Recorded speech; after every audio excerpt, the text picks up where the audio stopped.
Good afternoon, everybody. My name is Bob Boland. I'm a professor of law at Seton Hall University Law School. I'm also of counsel to the law firm of Shoemaker, Lupin, Kendrick, aka Shoemaker. And before I have my current positions, I had one of the weirdest jobs in the world as athletic integrity officer at Penn State for 5 years. Uh, our conversation today really talks about the uphill battle that it is sometimes for athletes to fight the NCAA or seek NCAA redress. And we have a pretty extraordinary panel. I'm going to start with old friends, not that they're old, but that they're friends of longer standing. I'll start with Jeremy Piasecki. Jeremy, you're the founder of Culture and Sports, which gives us all an avenue to explore incredible ideas that affect the future of sports and try to give suggestions for making it better. That's really the topic that we're talking about today. When you think about it, how can we make this process better? I also think that you have a perfect role in this because you're an expert in crisis recovery. Is there anything that you're hoping to get out of today's session, Jeremy? Well, thanks for inviting me to this panel, Bob. The one thing I would like to get out of this panel, other than to not only learn myself, but for everyone else to that's on here to learn as well, I just want everyone to think about how your actions have consequences, and consequences can be good or bad, right? And so in this case, working with the NCAA, sometimes they might not get it right, and that's okay. And that's a discussion for people to have with the NCAA and say, hey, this is what this really looks like. Can we have a discussion? Can we find a better solution? And that's ultimately what we're trying to talk about today. It's not just about the NCAA. It's about any overarching governing organization, whether it's a national governing body or a professional sports league or whatever the case may be, is what will that overarching governing organization do, and are they willing to work with reasonable asks? Excellent, excellent. I want to go to old friends, and it would be hard because she is precociously young, still, but very experienced and one of the great voices still connected to athletes and the college athletic experience. Maddie Salmon is a lawyer, a leading advocate, a thought leader in this space. She's testified in front of Congress, and we've been lucky enough to have her on prior panels. Maddie, welcome. Anything that you would like to, in a short bullet, you'd like to get from today or make a point of today? Yeah, I think to kind of piggyback off of Jeremy, I think just a conversation around how we sort of got here and the strategies that have been employed to really help athletes. And I won't steal your thunder, Bob, because I think that it's we were talking briefly before the panel about the Clayton case, and what strategy you sort of employed to get that athlete to be able to play on Friday night. So I think that's an interesting part of the conversation, is the strategies that have been employed and how we really got to the point of needing to do that. Yeah, thank you for that. I hope that we'll be joined at some point by Diana Florence, who was co-counsel on that case, so that I can just be a moderator and not deal in immodesty, but or at least maybe appropriate modesty, because God knows that we were lucky to get that outcome. But I really appreciate it. We're joined for the first time in somebody that I've followed for a long time, who has a really unique perspective. It's Michael Hsu. Michael Hsu is a former regent at the University of Minnesota. That essentially makes him one of the leaders of a university, and one of the rare ones who has come forward and questioned the current enterprise of college athletics. He's done so eloquently, he's done so brilliantly, and he too is a thought leader for a better today and even a better tomorrow. So, Michael, thank you so much for joining us, and share a little bit of your perspective and what you'd like to get out of today. Well, thanks for the kind intro. I'm coming to you from Minnesota, which is the birthplace of Bob Dylan, and he famously said, "The times they are a changing," and I'll say the times they're finally changing, because what we're fighting today has been the long history and the long arm of the NCAA has kept this thing going for quite a few years, over 100 years, and I just hope to learn from all the people who are on today. And I'm not a lawyer; you guys are lawyers, and I'm doing what I can as a non-lawyer to fight the good fight. Well, that's probably a great start. I've noticed that among some of the participants in this panel, in this conversation, it's almost a who's who of people. So I'm gonna suggest that if you want to ask a question at any point, anyone should be able to raise a hand, put it in the chat box. We'll let you know, and we'll get questions into this conversation. What follows is what I hope is a thoughtful conversation among four and maybe hopefully five people who really care about this model and care about improving it for the athletes. I think the one thing that maybe for me changed everything, or was a beginning of a recognition of a change, was the Ohio v. West Virginia, or the Ohio v. NCAA case that takes place in the Northern District of West Virginia, where a TRO was granted around an eligibility rule. And so the NCAA has long maintained that it tried to protect its amateurism policies. Now its eligibility rules are under a bit of assault by the courts using antitrust methodology, and really for three reasons. The idea that they're applied unevenly. They give a lot of discretion to the NCAA to authorize exceptions, and there's no right of any athlete out there to have any direct recourse to the NCAA. And I think, as I was arguing the first part of the Clayton case, when we were approaching a TRO, that was the one thing that really jumped out at me that I don't think I'd ever put my mind around. That the NCAA is an organization, not necessarily a bad organization. Some would argue a necessary organization. There are others who feel differently, but they're an organization that has that is in Indianapolis, not, I would say, in an ivory tower, but it's sort of a low-rise former factory building if you've been in there. But it is an organization that doesn't have direct representative access. It only talks to its members, and its members only talk to it.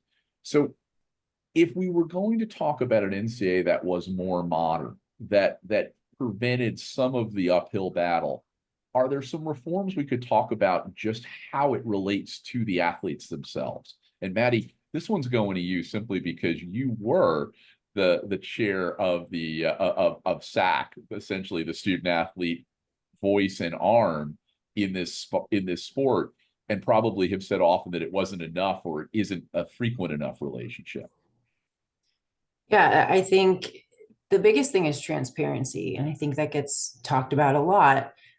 It's very difficult to have due process when you don't have access to the decision making, when there's not, like there is in a court of law, access to precedent that you can make arguments and that rules are applied consistently. And that's one of the biggest issues for athletes. Once an appeal is denied, there's really no recourse. In the court of law, you can continue to appeal up to a certain point, and make argument. The window for athletes to appeal many of these decisions is very limited. Many times athletes are encouraged not to have representation.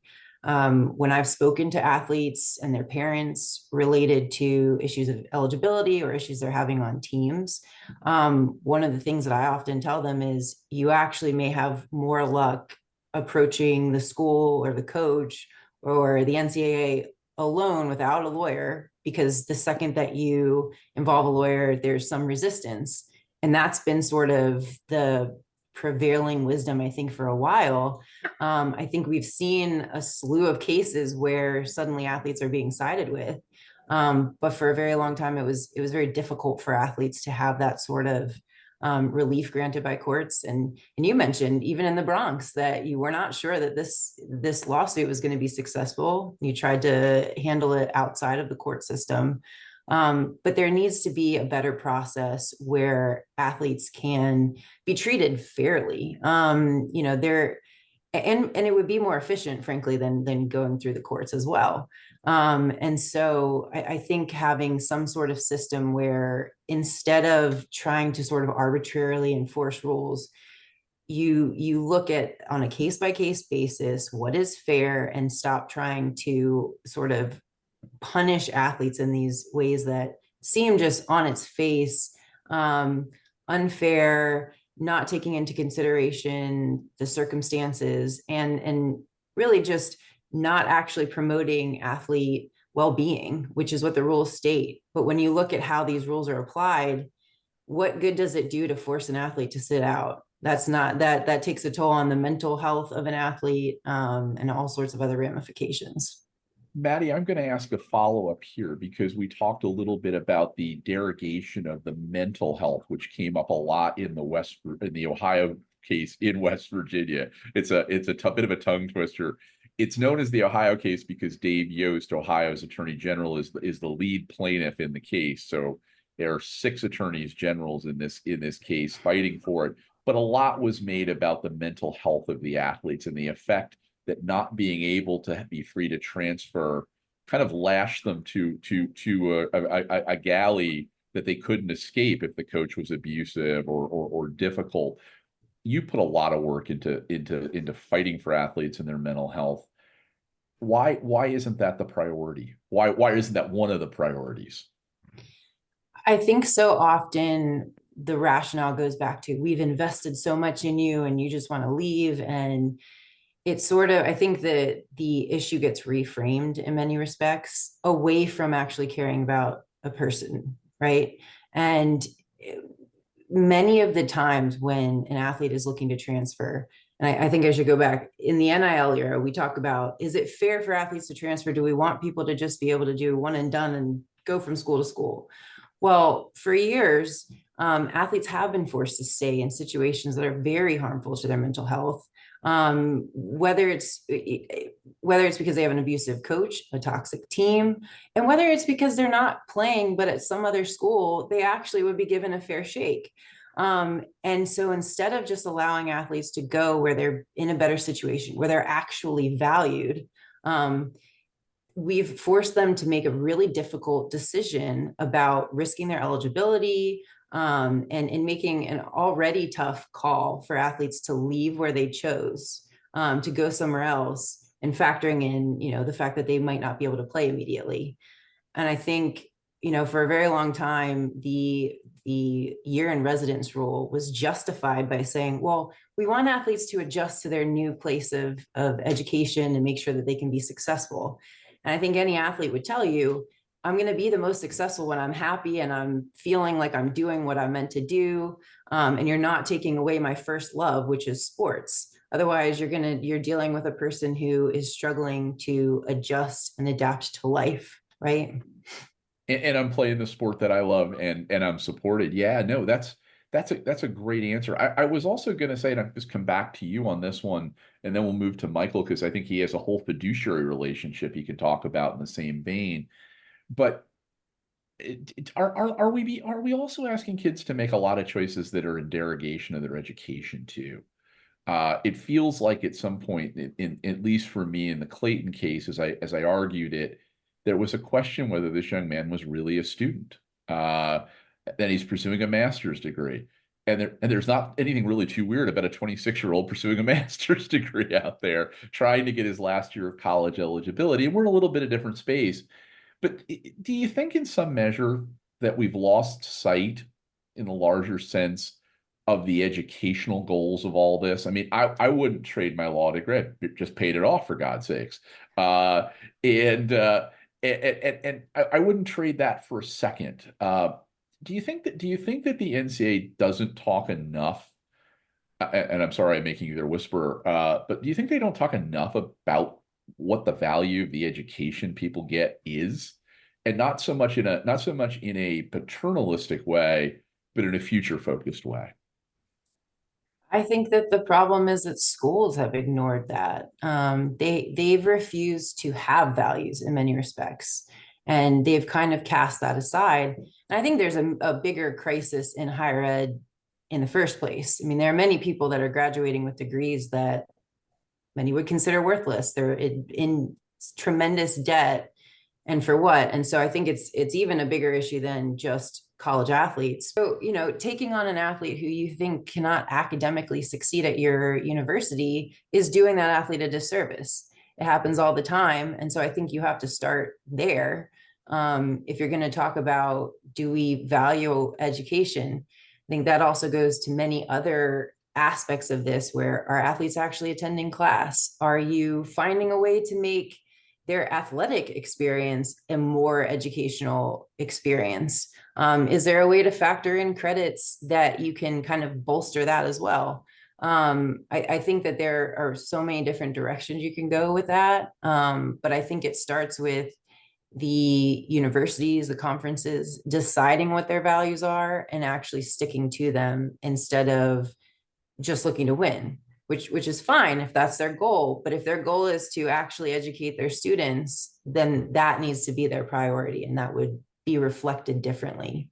Michael, my pivot to you is perfectly set up. As a regent, you have a fiduciary relationship with the university. You also have a fiduciary relationship with the students to some degree, although maybe less clearly.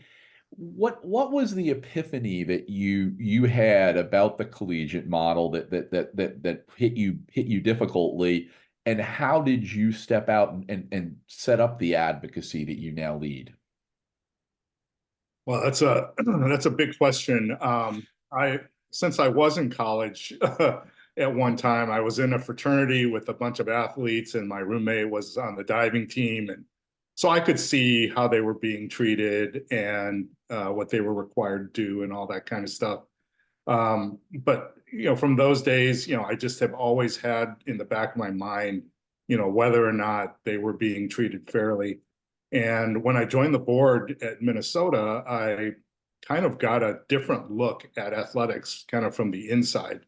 There were a lot of scandals we had survived. The academic scandal back in the early 2000s, which transformed kind of how we did business. And there was a football boycott in 2016 that I kind of got involved with. I spent the night with the football team in the football facility to try and resolve the boycott for the Holiday Bowl game, which was a few weeks away. And through that process, I think I really learned a lot about what the athletes had to deal with. When you're sitting around a table for many hours overnight, you get to hear a little bit about their personal journeys and what they have to deal with as part of a team. And I thought that they had a due process problem in the way that some of them were treated. That was what the dispute was about, and I made sure that we made changes to those things so that they did actually receive due process. I was shocked actually how little due process they got, and I think the only area where they could actually appeal was a decision to remove a scholarship at the time.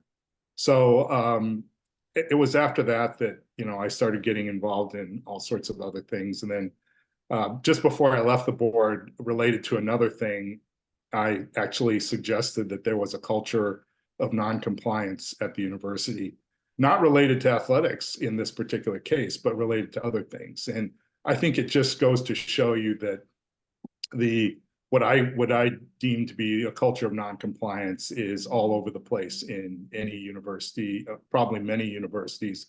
But I have firsthand experience at my university, and I always believe that when you're sweeping things under the rug and trying to hide things, eventually they come out and they blow up and it becomes worse. So the cover up is actually worse than the crime in a lot of these cases. And the reputational harm to a university can be pretty severe, because athletics, as they say, is the front porch of the university, and people pay attention to what's going on in athletics more than they do what's going on in the medical school or the law school or wherever. Jeremy, Michael mentioned the C word, compliance, and there's a way I could go on it, obviously having had a senior role in university compliance at a Big Ten school. but your life is built on sort of setting up the difference between ethics, compliance, and the right thing and recovery. Why don't you jump in and pick it up from there for a second? How can we do a better job institutionally, both in building a culture of compliance that will alleviate some of these problems, but also directly recover from some of those? Thanks for asking that, Bob. But I'm actually going to answer this question a little bit differently. So the NCAA is not a university; they're not a educational body, right? So their focus is not necessarily on education. Their focus is on what's best for the NCAA and its members, right? And what that really means is what's best for the NCAA. I recently was looking at the NCAA mission and priorities. The only time they ever mention academics is in one word in their mission statement. And in their priorities, they don't mention academics at all. So what in reality, what is the NCAA's mission? And they say it's for academic or educational experience, and it's listed, of course, after athletics, right?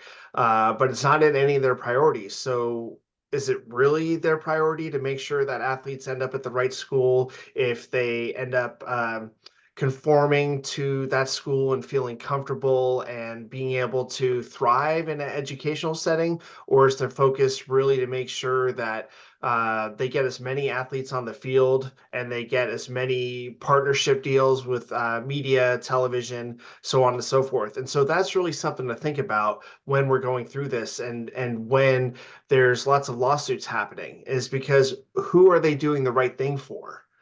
Because it's not for the universities. I mean, it might be in the sense of revenue streams. It might be in benefit for the universities and colleges, but in reality, they're focused on doing what they consider the right thing for themselves, but it might not be the right thing for the athletes.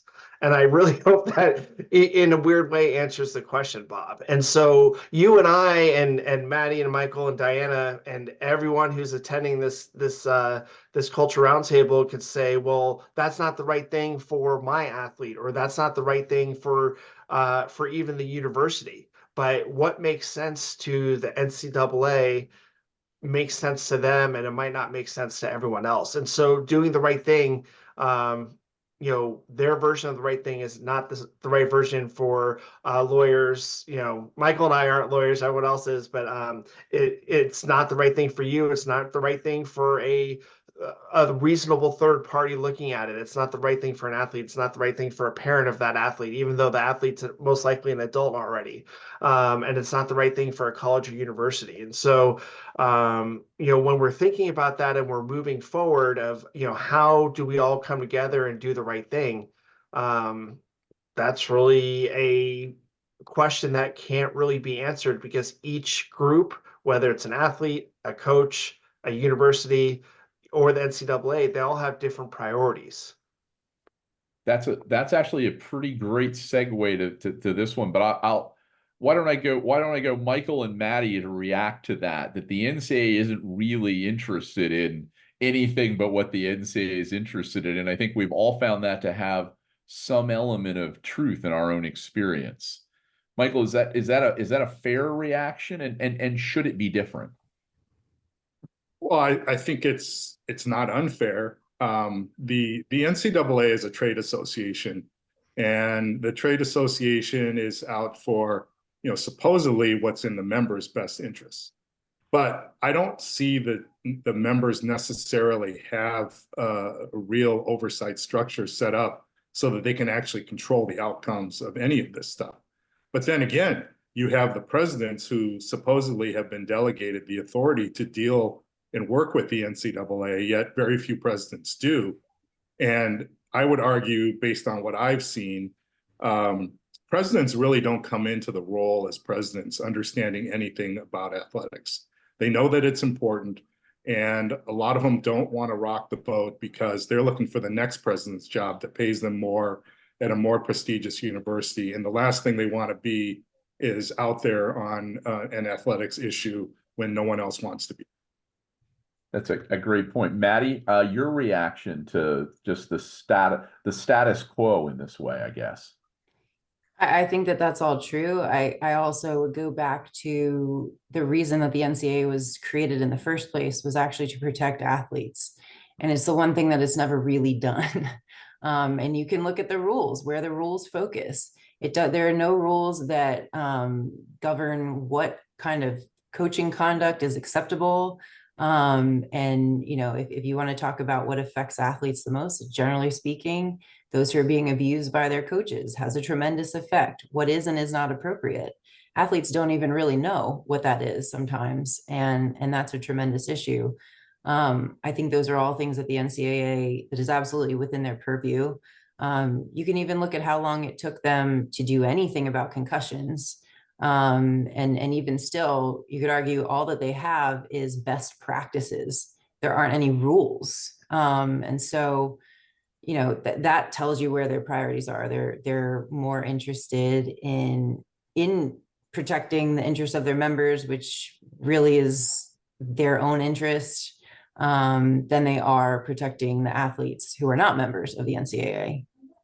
Maddie, I think this is a great question as we look at this, and one you and I have certainly talked about as we've gone through the process.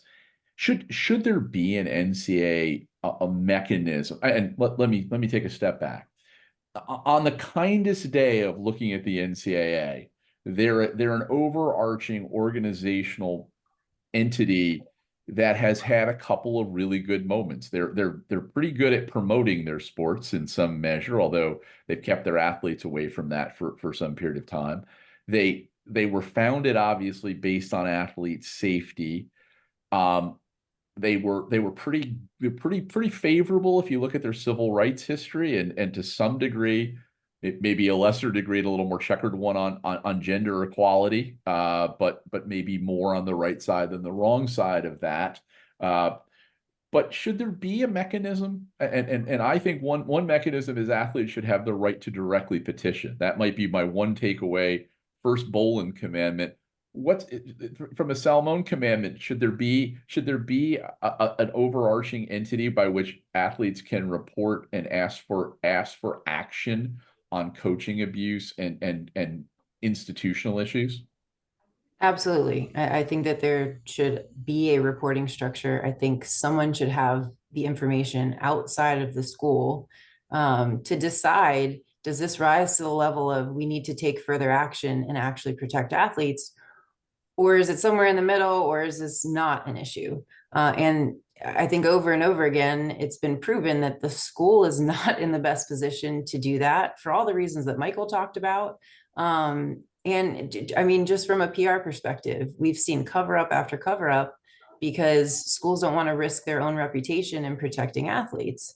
And I probably would push back a little bit on the gender stance in promoting it's sports. I think that it's promoted men's sports. I think that it has undervalued and not gotten as much value out of women's sports historically. And there's probably more revenue that could have been generated over the years. And we might be in a somewhat different position with all of the sports being able to self-sustain by this point if they had done a better job of that. So I think that's a very fair criticism. Michael, you nodded to that.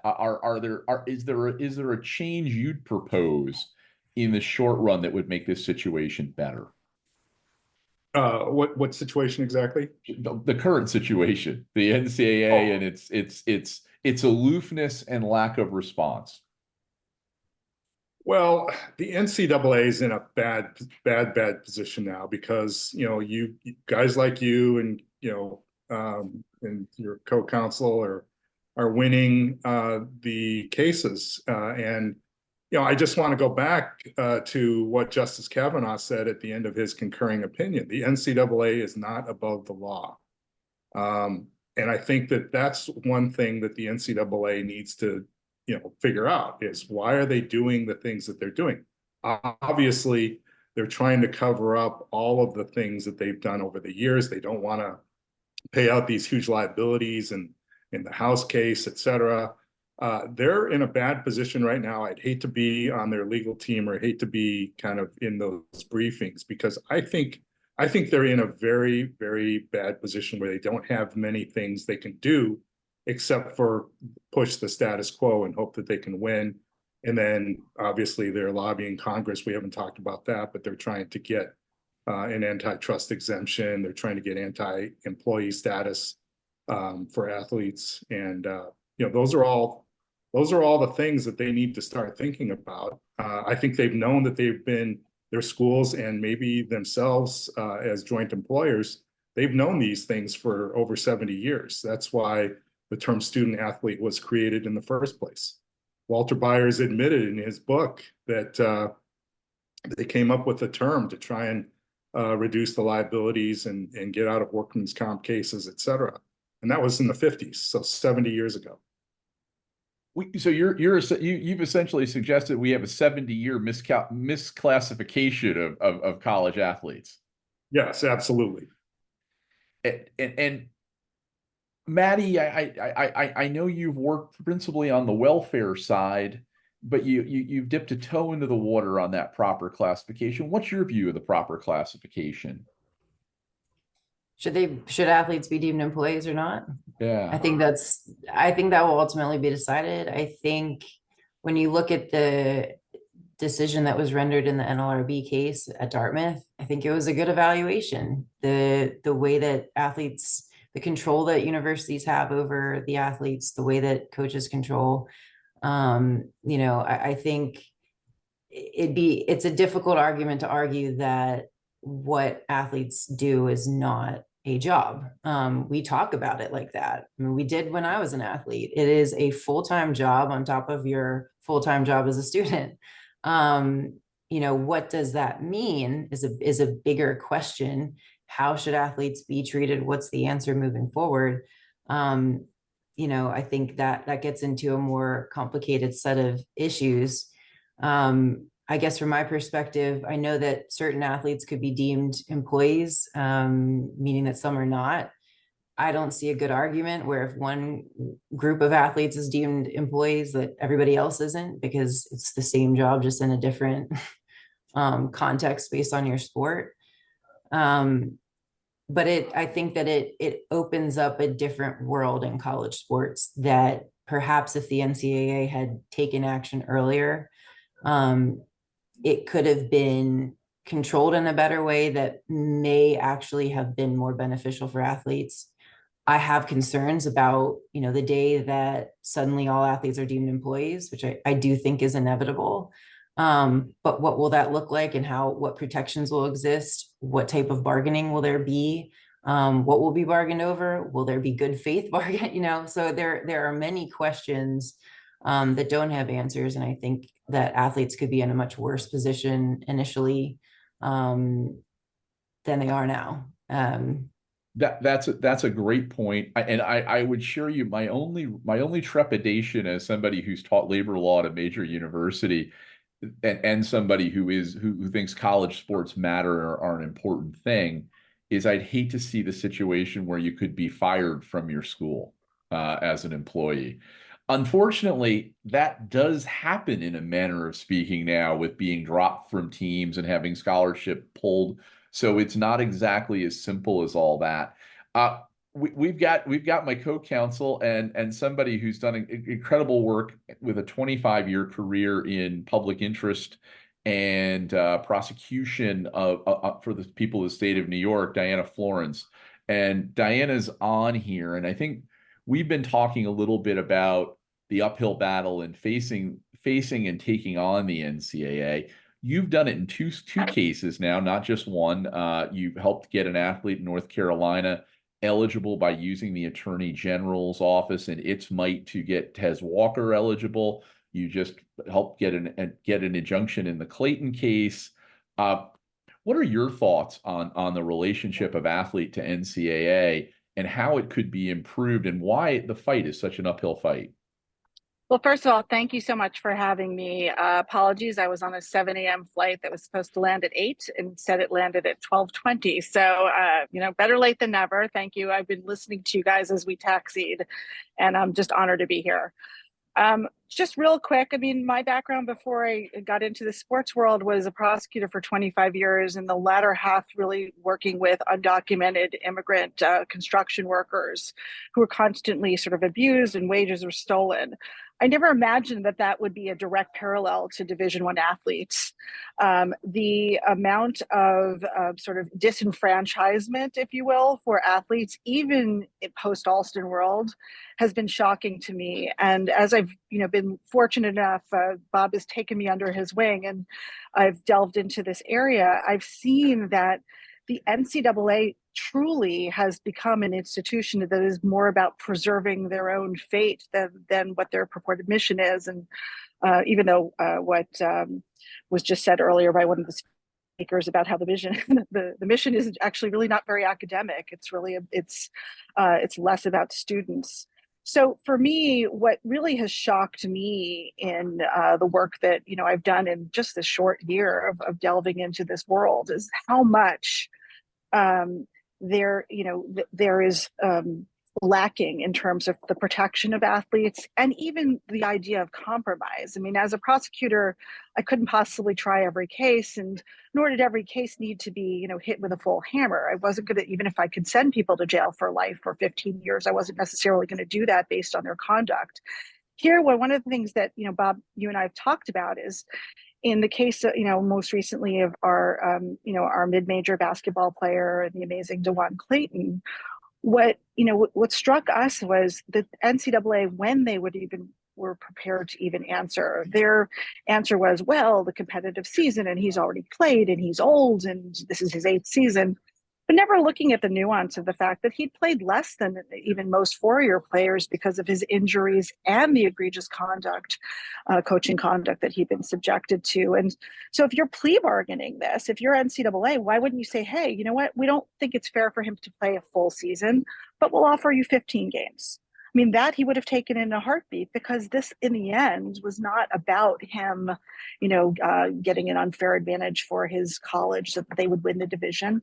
This is about him getting some healthy film so that, he has a chance to play professionally abroad. So I think the thing that has struck me in my sort of very nascent career as a sports lawyer is how incredibly backward this organization is. And only are they going to change because, frankly, we have to turn nuclear. We have to go to court. We have to do what we can to sort of hold their feet to the fire, because when you're not in that sort of realm where it's sort of the, kind of a echo chamber, and you have people who are from outside, me, for example, and the judge, like the judge in the Ninth Circuit, right? We see this as for what this is, which is this is backwards and crazy.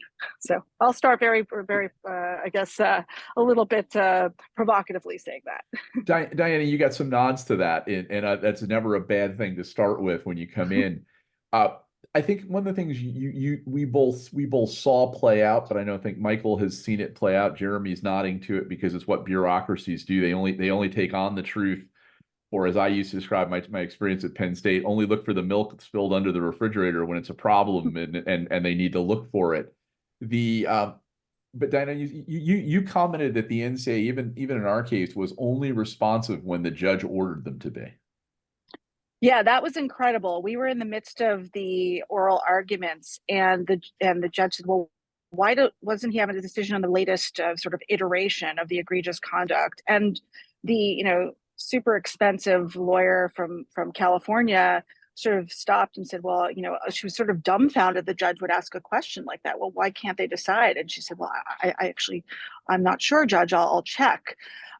Because it comes from such a place, frankly, of arrogance that they can just, we don't even have to, we're not even going to, sort of give you the courtesy of a decision. We're just going to slow walk this and wait, and by the end of the month, it's not going to matter anyway. And who cares who the collateral damage is in this case?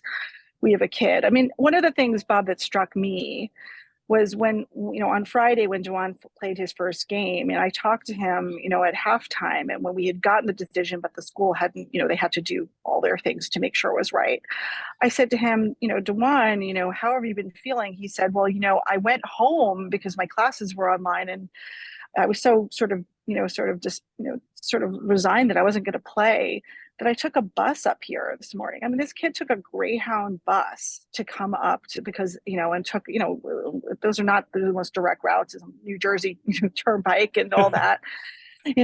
And he came because that is, at the end of the day, I think the NCAA has lost sight of that kid and the love for the game and the passion for the sport. And I think that's, and I'm kind of getting a far afield, but to me, that's what sort of propels me and kind of makes me passionate to kind of be hopefully a very small part of reforming this world that's rapidly changing. Because that Dewan getting on a bus for 7 hours for the chance to possibly play at 8 o'clock at night, to me, that's why we do this.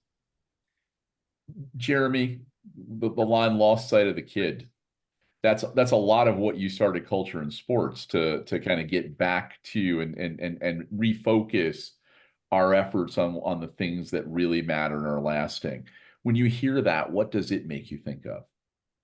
Well, what's interesting about what we've been talking about this whole time, and especially what Diana was bringing up, is the NCAA wants to hold on to that amateurism concept so tightly.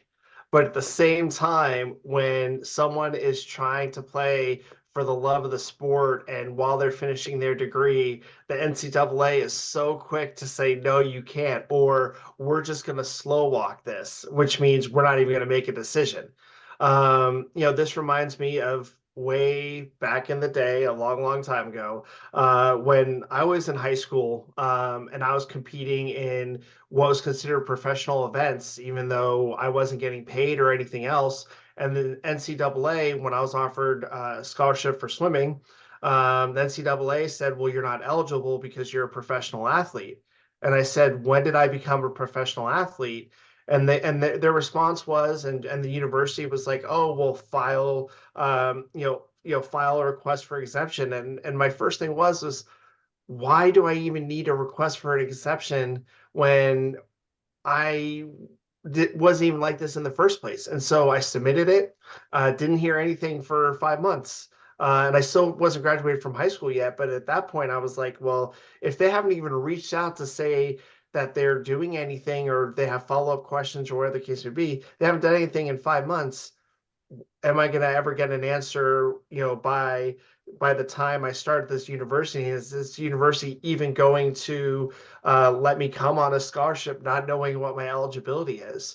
And so I ended up joining the Marine Corps, and doing all my basic training and stuff like that. And after the 7 months, so this was a year later after the 5 months that I was waiting, I still didn't get an answer yet, and the NCAA just acted like I never submitted anything. So in this case that you, Bob and Diana, were both working, I think it was incredible that you took a route that's not used often and you found a solution for I know you said a kid, but a person, a student who just wants to play for the love of the game for what he thought was his final year of eligibility. Yeah, we use the term kid lovingly in this case, Yes. just somebody younger. Maddie, Yes. you're our sports lawyer in this case. Let's put you on the spot for a second. We've seen a couple of really important cases come down, both surrounding this area. The Dartmouth case, I'd love to get into with a little more depth with you and Michael, particularly because it does sort of change the relationship of the athlete to campus, and it doesn't matter whether the team's good. It doesn't matter whether they make money. It doesn't matter whether they win games and go to the NCAA tournament. It's really what they're asked of, what's asked of them, and what's expected of them. And then I think the Ohio case, where we began to see attorneys general step into this case, because it is hard. I think Diane and I would both say it's hard for an individual plaintiff to take a case up. And maybe we had to find an avenue that got us there. But if you were to kind of assess the landscape for individuals or schools, even if they're feeling separate, how can you, what are the best things to be looking for? Where are we going to see relief? And how can individuals get more of it? I think that you're honestly going to see more cases filed until the system for some sort of appeal is changed, right? Because we touched on I think part of the issue is many of these cases go completely under the radar. You all were very lucky with the outcome and having it come down quickly. And I think you can thank the judge in the Bronx for that, for acting. But so often we don't even hear about all of the eligibility cases that are taking place with athletes. They're not in sports that make headlines. They're not at universities that people tend to talk about a lot. But they have a massive effect on the individual player who has continued to play something that they love, that, you know, they take joy out of. And I think when you feel successful as an athlete, it makes a world of difference. And I'll point to my own experience. The difference between when I was suffering from an injury and unable to play versus when I could participate in practice and games is tremendous. I think the level of depression that you can suffer as an athlete, the isolation that you feel, the way that you're not yourself when you've lost that sport, that's what we've lost sight of. And Jeremy touched on that, Diana touched on that. That's why these cases matter. Again, I think in the media, we focus on, oh, well, these athletes actually have a chance of going pro, or this athlete, this. Well, all of these athletes are massively effective if they can't play a sport that they love. And that's what should matter. And that's what the NCAA pretends to care about, but doesn't when it comes down to it, when they make these decisions and they don't make common sense decisions. I mean, Diana, you were talking about, why can't you say that an athlete can play for X number of games? They don't do things like that. They don't think through the problem and say, what actually makes sense? What makes sense as applied to this athlete? Let's be reasonable. Let's be human beings. Michael, I want to come to you because you've had the institutional perspective, and I think we're beginning to see some distance in some cases between the institution and the NCAA as a body. And in some cases, it's a complex path to walk too when they're separating from each other or see their interests separate. Is there an ideal structure by which an institute or a set of principles the institution should be guided on and looking at the NCAA that would be better? And then I want to get in the Dartmouth case a little bit with you. Well, I would say in the cases that Diana's been involved in, at least the institution actually went and fought the battle with the NCAA, right? That is a major change. I remember when I first became a regent, I actually met a retired lawyer at a luncheon, and he told me that he sued the NCAA on behalf of the University of Minnesota, and this was in the 70s. And so he shared details of that case with me, so I learned a lot about kind of what they had to deal with in the 70s. But nothing has really changed in that, you know, the institution, you know, when it advocates on behalf of students, which I think they should do, is more likely to get a good result, even though they have to go to court and they have to expend, you know, money and all that kind of stuff. But that's really what you're looking for, and I think you're seeing more of that. Obviously, attorneys generals getting involved is a great thing. And the fact that I believe, which is the case that the DOJ actually joined. That's Ohio as well. So it's now seven's attorney generals and the DOJ all together. That would be a legal lineup I could live with, right? Yes. So I think people are sensing weakness, and I think they're going after these cases in court now. Diana, you've had two tastes at this. One where an attorney general was able to in a timely manner bring a case forward. We have one of those now going on in Tennessee, where the Tennessee and Virginia attorney generals have also gotten a preliminary injunction. We would have welcomed the attorney general in New York to become involved, and still will, as we may be pending for a bit. But what's the proper way, as somebody so experienced in public interest law, what's the proper status, and how should we be attacking it? Should attorneys general be on the front line? Should individual plaintiffs be beginning to take the case? Should schools be supportive, as Manhattan certainly was for us? Yeah, I think that just as the NCAA is sort of being forced to change, I think that government agencies, particularly prosecutors' offices, are also rethinking that. We have we've all, we obviously have lived through a time of Black Lives Matter and sort of ban the police and those things like that. Those are the radical versions. But what that's come out of that, and I think the core of what that really is about really our government and prosecutors' offices serving their constituents. And their constituents include the schools and students in their communities. And so to me, it is very much a proper use of the attorney general's power to stand up for athletes, especially ones that are within their communities. And I mean, where I kind of came, where I've come to this is that, I don't just say this from the outside. When I was a prosecutor, I started to prosecute wage theft, which had been, always considered civil. And when it became what I saw, and the reason why I think this is such an effective strategy is that, I had a $6 million wage theft case. They were stealing from 1,000 employees, but I also had $2,000 wage theft for one person. That $2,000 could destroy their life. And again, this is what's now we take it to athletes. It's similar, right? I mean, is my alma mater, the University of North Carolina, we're going to be there whether I hope we win the national championship this year in basketball, but whether we do or not, they're going to they're going to continue. It's going to be another year, another great year.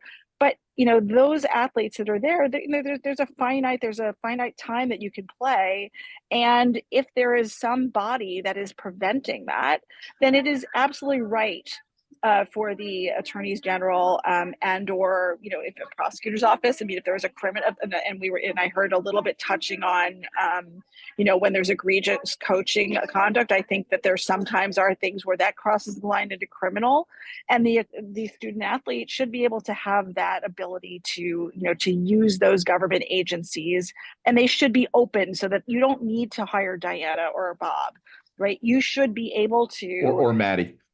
or Maddie, sorry, Maddie. Yeah, you should be able to, as Dewan, walk into the attorney general and say, "This is what's happening. Will you help me?" That's where I hope that we're headed. That's what I was hoping to do when I was a prosecutor. As is per usual in these conversations, 1 hour is not nearly long enough to kind of go through this one. And I wanted to open it up. If there are any questions from the audience, we could get one or two in. If you'd put them in the chat, if you're able to, I'd love to have that. We've got some pretty extraordinary people out there. While we get to those questions, Michael, I want to turn to you just on a fundamental one. You've heard a lot of different views. Is there a single thing you'd want to have as a takeaway from today that people would walk away kind of having a feeling, hey, this is something that's changing and we should look at? Well, that's exactly what it is. I started with that. The times they are a changing, and I think the NCAA is in a really hard, tough position right now, and I'm hoping that the Congress does not give them what they want in terms of protections to continue to operate in the way that they've been operating. They're obviously antitrust violators. That's been known. They've obviously decided that they don't believe they're antitrust violators and that they don't need to change anything, which I think is a problem that needs to be resolved. I was shocked in court to hear the NCAA's lawyer argue that amateurism was still a thing. And I'm shocked by that. Maddie, how about a takeaway out of today that maybe points toward a better future and less of an uphill battle? I think focusing on common sense solutions and things that are fair, right? And in a more efficient appeals process where athletes can get quick decisions on issues that they're facing, not have them prolonged and not have to go through the courts to get things done. Not a waiver upon a waiver upon a waiver. No. Jeremy, I did not know that about you. I did not know that you were held in abeyance by a waiver. Is there something you'd like to make a point on that would be great to finish today with? So I think the best thing for everyone to understand is each organization, each group of people has different priorities. And a lot of that gets tangled up. A prosecutor for a city or state may not know what's happening with an athlete unless the athlete is able to somehow reach that prosecutor, because prosecutors, they might be supporting, or hundreds of thousands or even millions of people, and they're not accepting every call or email. So they're relying on their staff to weed through certain cases to make sure that they get the right cases. So there's already a layer between, between the athlete and a person like Diana when she used to be a prosecutor. And so she doesn't see everything. The NCAA doesn't necessarily see everything, because the president of the NCAA might say, this is what we want as an organization, but some employee who reviews grievances or waivers, may be like, hey, this is how I run the business practice, for waivers, and we're not going to do that.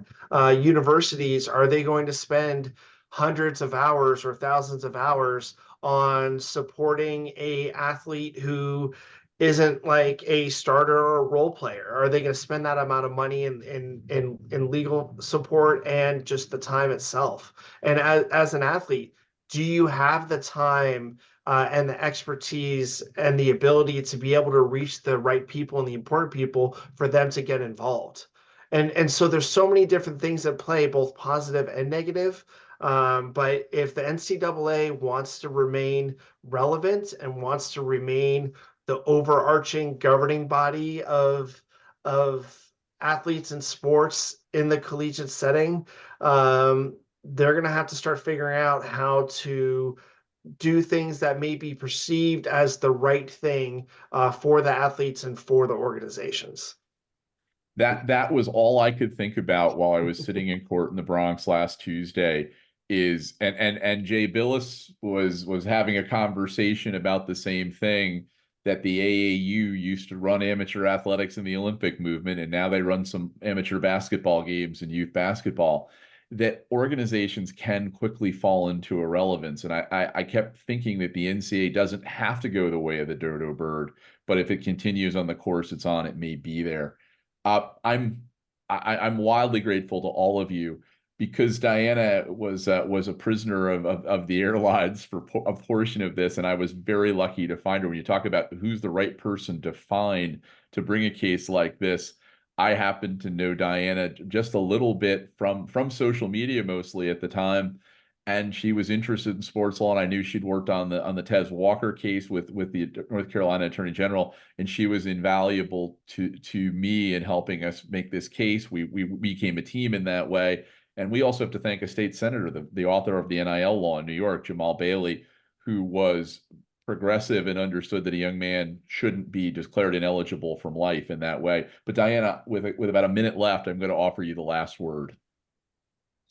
I mean, I really don't know what else I can add other than to say that, I do think that it's people like the speakers on this panel who are willing to sort of push back, and also to say that we ideally we want the NCAA to evolve. It may not be the NCAA that will be there, but there needs to be an overarching enforcement body.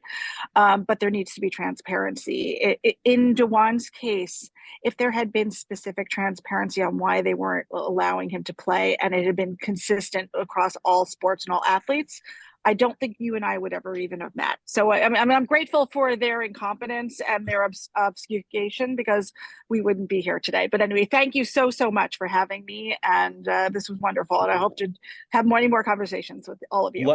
Let me give a great thanks to everybody, but especially to Culture and Sports for hosting this forum. Culture and Sports is an organization, a 501c3 dedicated to greater education, greater knowledge, and greater insight into the condition of athletics and making them better. The founder of that organization was on this panel, Dr. Jeremy Piasecki, and we're all indebted to Jeremy for creating this forum and this organization.